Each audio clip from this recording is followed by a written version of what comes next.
ಇನ್ನು ವೇದಿಕೆಯ ಮೇಲೆ ಜೆಡಿಎಸ್ ಶಾಸಕ ಬಿಜೆಪಿ ಮುಖಂಡನ ಜಟಾಪಟಿ ನೋಡೋದಕ್ಕೆ ಎಲ್ರಿಗೂ ಸಿಕ್ತು. ಅದಕ್ಕೆ ಕಾರಣ ಅವರು ಹೇಳಿದಂತಹ ಮಾತುಗಳು. ಎಲ್ಲಿ ಅಂತಂದ್ರೆ ಸಂತೆಬಾಚಹಳ್ಳಿ ಗಣೇಶೋತ್ಸವ ಕಾರ್ಯಕ್ರಮದಲ್ಲಿ. ಈ ಸಂತೆಬಾಚಹಳ್ಳಿ ಇರೋದು ಮಂಡ್ಯ ಜಿಲ್ಲೆಯ ಕೆಆರ್ಪೇಟೆ ತಾಲೂಕಿನಲ್ಲಿ. ಅಲ್ಲಿನ ಸಂತೆಬಾಚಹಳ್ಳಿ ಗ್ರಾಮದಲ್ಲಿ ಗಣೇಶೋತ್ಸವ ಕಾರ್ಯಕ್ರಮ ಇತ್ತು. ಅಲ್ಲಿ ಟಾಕ್ವರ್ ನಡೀತು. ಕೆಆರ್ಪೇಟೆ ಕ್ಷೇತ್ರದ ಜೆಡಿಎಸ್ ಶಾಸಕ ಎಚ್.ಡಿ. ಮಂಜು, ಬಿಜೆಪಿ ಮುಖಂಡ ದಿನೇಶ್ ಇವರಿಬ್ಬರ ನಡುವೆ ವೇದಿಕೆಯ ಮೇಲೆಗೆ ಮಾತಿನ ಚಕಮಕಿ ಉಂಟಾಯಿತು. ಏನಂತ 224 ಶಾಸಕರು ಜನರ ಕಷ್ಟ ಆಲಿಸುತ್ತಿಲ್ಲ ಅಂತ ಬಿಜೆಪಿ ಮುಖಂಡ ಹೇಳ್ತಾರೆ. ಬರೀ ವಿಧಾನಸೌಧದಲ್ಲಿ ಕಾಲ ಕಳೆದಿದ್ದಾರೆ ಅಂತ ಕಿಡಿಕಾರುತ್ತಾರೆ. ದಿನೇಶ್ ಮಾತಿಗೆ ಕೆರಳಿ ಕೆಂಡವಾಗ್ತಾರೆ ಜೆಡಿಎಸ್ ಶಾಸಕ ಎಚ್.ಡಿ. ಮಂಜು ಅವರು. ಅವರೇನು ಹೇಳ್ತಾರೆ ಅಂದ್ರೆ, ನಾನು ದುಡ್ಡು ಮಾಡೋದಕ್ಕೆ ವಿಧಾನಸಭೆಗೆ ಹೋಗಿಲ್ಲ ಅಂತ ಗರಂ ಆಗ್ತಾರೆ. ಇದು ವೇದಿಕೆಯ ಮೇಲೆ ನಡೆದಿದ್ದು ನೋಡಿ. ಸಂಬಂಧಪಟ್ಟವರಿಗೆ ಮನವರಿಕೆ ಮಾಡಿಕೊಟ್ಟಿದ್ರಿ, ಗೊತ್ತಿಲ್ಲ ಅಂದ್ರೆ ತಕ್ಷಣ ಕಡುತ್ತಾರೆ. ನಾವು ಎಲ್ಲಕ್ಕೂ ಹೋರಾಟ ಮಾಡ್ತೀವಿ. ನಮ್ಮ ರಾಜ್ಯದಲ್ಲಿ 224 ಎನ್ನುವುಗಳು ವಿಧಾನಸಭೆಯಲ್ಲಿ ಏನು ನಡೀತಾ ಅಧಿವೇಶನದಲ್ಲಿ ಯಾರು ಕೂಡ ಇವತ್ತವರೆಗೂ ಉಚಿತ ಶಿಕ್ಷಣ ಕೊಡಿ, ನಾವು ಬಡವ ಮಕ್ಕಳಿಗೆ ಕನ್ನಡದ ಮಕ್ಕಳಿಗೆ ಹೋರಾಟ ಮಾಡಿಲ್ಲ.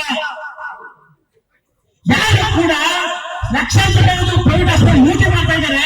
ಸತ್ತನ ಕೂಡ ಬರ್ತೀವಿ ಅಂತ ಹೇಳ್ಬಿಟ್ಟು ಲಕ್ಷಾಂತರ ಹಣ ವಸೂಲಿ ಮಾಡ್ತಾ ಇದ್ದಾರೆ. ಸಮಯ ಆಸ್ಪತ್ರೆಗಳೆಲ್ಲವನ್ನು ಕೂಡ ಫ್ರೀ ಮಾಡಿ ನನ್ನ ತಾಲೂಕಿನ ಸಮಗ್ರ ಸಮಸ್ಯೆಗಳ ಬಗ್ಗೆ ಸವಿಸ್ತಾರವಾಗಿ ಪಿಚ್ಚಿ ಹೇಳಿದ್ರಿ. ಸಂಬಂಧಪಟ್ಟವರಿಗೆ ಮನವರಿಕೆ ಮಾಡಿಕೊಟ್ಟಿದ್ರಿ. ಗೊತ್ತಿಲ್ಲ ಅಂದ್ರೆ ತಕ್ಷಣ ಕಡುತ್ತಾರೆ. ನಾವೆಲ್ಲ ಶೋಕಿಗೋಸ್ಕರ ದುಡ್ಡು ಮಾಡಕ್ಕೋಸ್ಕರ ಹೋಗಿಲ್ಲ ಅಲ್ಲಿ. ಕೇಳೋದ್ರಲ್ಲಿ ಸುಮ್ನೆ ನ್ಯೂಸಸ್ ಮಾತಾಡಬೇಡ. ಸುಮ್ನೆ ನ್ಯೂಸಸ್ ಮಾಡಕ್ ಕಲಿತೀಯ ಇಲ್ಲಿ. ಭಾಷಣೆ ನೋಡಲ್ಲ, ಇಡೀ ತಾಲೂಕು ನೋಡೋದಾಗಿದೆ. ಸುಮ್ನೆ ಏನೇನೋ ಬಂದ್ಬಿಟ್ಟಿಲ್ಲಿ ಯಾವಾಗ ವೇದಿಕೆ ಬಂದ್ರು ಸಂಘರ್ಷ ಶುರು ಮಾಡೋದು, ಕಾಂಟ್ರವರ್ಸಿ ಶುರು ಮಾಡೋದು, ಪೊಲಿಟಿಕಲ್ ಸ್ಟೇಜ್ ಇದು. ನನ್ಗೆ ಗೊತ್ತಿಲ್ಲ ಬರೀ ಶಕ್ತಿ ಮೀರಿ ನನ್ನ ತಾಲೂಕಿನ ಸಮಗ್ರ ಸಮಸ್ಯೆಗಳ ಬಗ್ಗೆ ನೋಡಿ. 67ನೇ ವರ್ಷದ ಗಣೇಶೋತ್ಸವ ಕಾರ್ಯಕ್ರಮ. ಈ ಕಾರ್ಯಕ್ರಮದಲ್ಲಿ ಜೆಡಿಎಸ್ ಶಾಸಕರು ಆಸೀನರಾಗಿರ್ತಾರೆ ವೇದಿಕೆ ಮೇಲೆ, ಜೊತೆಗೆ ಬಿಜೆಪಿ ಮುಖಂಡರು ಇರ್ತಾರೆ. ಬಿಜೆಪಿ ಮುಖಂಡರಾದಂತಹ ದಿನೇಶ್ ಅವರು ಹೇಳೋದು ಏನಂತ, ಮಾತಿನ ಚಕಮಕಿಗೆ ಕಾರಣ ಆಗಿದ್ದು 224 ಶಾಸಕರು ಜನರ ಕಷ್ಟವನ್ನ ಆಲಿಸ್ತಾ ಇಲ್ಲ, ಬರೀ ವಿಧಾನಸೌಧದಲ್ಲಿ ಕಾಲ ಕಳೀತಾ ಇದ್ದಾರೆ ಅಷ್ಟೇ, ಹೀಗಂತ ಹೇಳ್ತಾರೆ ದಿನೇಶ್. ಅದಕ್ಕೆ ಜೆಡಿಎಸ್ ಶಾಸಕರು ಕೌಂಟರ್ ಅಟ್ಯಾಕ್ ಮಾಡೋದು ದಿನೇಶ್ ಅವರ ಮಾತಿಗೆ.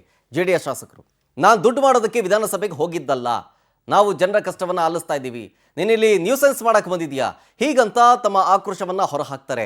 ಇದು ವೇದಿಕೆಯ ಮೇಲೆ ಆದಂತಹ ಘಟನೆ. ಈ ವಿಚಾರಕ್ಕೆ ಸಂಬಂಧಪಟ್ಟಂತೆ ಇನ್ನಷ್ಟು ಮಾಹಿತಿಯನ್ನು ಕೊಡ್ತಾರೆ ನಮ್ಮ ಪ್ರತಿನಿಧಿ ಮನು ಫೋನ್ ಸಂಪರ್ಕದಲ್ಲಿ. ಮನು, ಇದು ಗಣೇಶೋತ್ಸವ ಕಾರ್ಯಕ್ರಮ, ಆದರೆ ವೇದಿಕೆ ಮೇಲೆ ನಿಂತಿದ್ದಂತಹ ಬಿಜೆಪಿ ಮುಖಂಡರು ಮತ್ತು ಜೆಡಿಎಸ್ ಶಾಸಕರ ವಾಗ್ಯುದ್ಧ ನೋಡ್ತಾ ಇದ್ರೆ ಇದೊಂದು ಡಿಬೇಟ್ ಶೋ ಆಗಿ ಪರಿಣಮಿಸ್ತು. ಆಕ್ಚುಲ್ ಆಗಿ ಆಗಿದ್ದೇನು ಆಗ? ಏನು ಮಂಡ್ಯದ ಕೆಆರ್ಪೇಟೆ ತಾಲೂಕಿನ ಒಂದು ಪ್ರಸಿದ್ಧವಾದಂತ ಗಣಪತಿ ಉತ್ಸವ ಅಂತಾನೆ ಹೇಳ್ಬೋದು. ಅದು ಎಲ್ಲಿ ನಡೆಯುತ್ತಿದೆ ಅಂದ್ರೆ ಮಂಡ್ಯದ ಕೆಆರ್ಪೇಟೆ ತಾಲೂಕಿನ ಸಂತೆಬಾಚಹಳ್ಳಿ ಗ್ರಾಮದಲ್ಲಿ.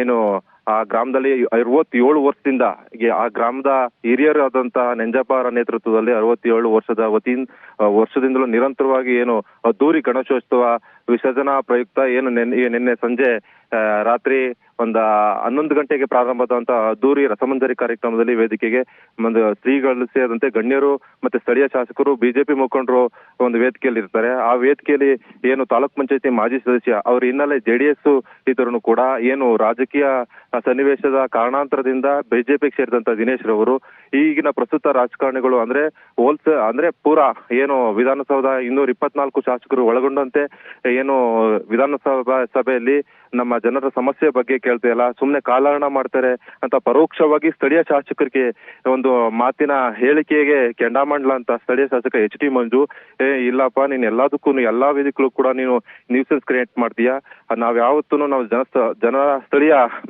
ಜನರ ಸಮಸ್ಯೆ ಆಲಿಸ್ತಾ ಇದೀವಿ ಅಂತ ಏನು ಹೇಳಿಕೆ ಕೊಡ್ತಾರೆ. ಅದಕ್ಕೆ ಮತ್ತೆ ಏನು ದಿನೇಶ್ ಮುಖಂಡ ಹೇಳ್ತಾರೆ, ಅವರು ಇಲ್ಲ ನೀವ್ ಯಾವಾಗ್ಲೂ ಒಂದ್ ವೇದಿಕೆಯಲ್ಲಿ ಅನುದಾನ ಕೊಡ್ತಿಲ್ಲ ಅಂತೀರಾ, ಮತ್ತೆ ಅದೇ ವೇದಿಕೆಯಲ್ಲಿ ಅನುದಾನ ಕೊಡ್ತಿಲ್ಲ ಅಂತ ಹೇಳ್ತೀರಾ. ನಿಮ್ಮ ಮಾತಲ್ಲೇ ಗೊತ್ತಾಗ್ತಿದೆ ನೀವು ನಿಜವಾಗ್ಲೂ ಜನಕ್ಕೆ ಸ್ಪಂದನೆ ಕೆಲಸ ಮಾಡಿ ಅಂತ ಮತ್ತೆ ತಿರುಗೇಟು ದಿನೇಶ್ ಕೊಡ್ತಾರೆ. ಅದಕ್ಕೆ ಈಗ ಜಾಹೀರಾಗಿದೆ. Okay. ರಾಜ್ಯದಲ್ಲಿ ಬಿಜೆಪಿ ಜೆಡಿಎಸ್ ಮೈತ್ರಿ ಆಗಿದ್ದಾರೆ, ಆದ್ರೆ ಇಲ್ಲಿ ಕೇರ್ಪೇಟೆ ಕ್ಷೇತ್ರದಲ್ಲಿ ಇದು ಕಾಂಗ್ರೆಸ್ ಮೈತ್ರಿ ಆಗಿದೆ ಅಂತ ಮತ್ತೆ ಪ್ರತಿಕ್ರಿಯೆ ಕೊಟ್ಟಿದ ನಂತರ ಒಂದು ಸಂಘರ್ಷಕ್ಕೆ ಕಾರಣ ಆಗ್ತದೆ ವೇದಿಕೆ. ಓಕೆ, ಈಗ ಮುಂದಿನ ದಿನಗಳಲ್ಲಿ ಏನಾಗ್ತದೆ ಅಂತ ಕಾದ್ ನೋಡ್ಬೇಕಿದೆ Sharath. Yes, thank you Manu ಡೀಟೇಲ್ಸ್ಗಾಗಿ.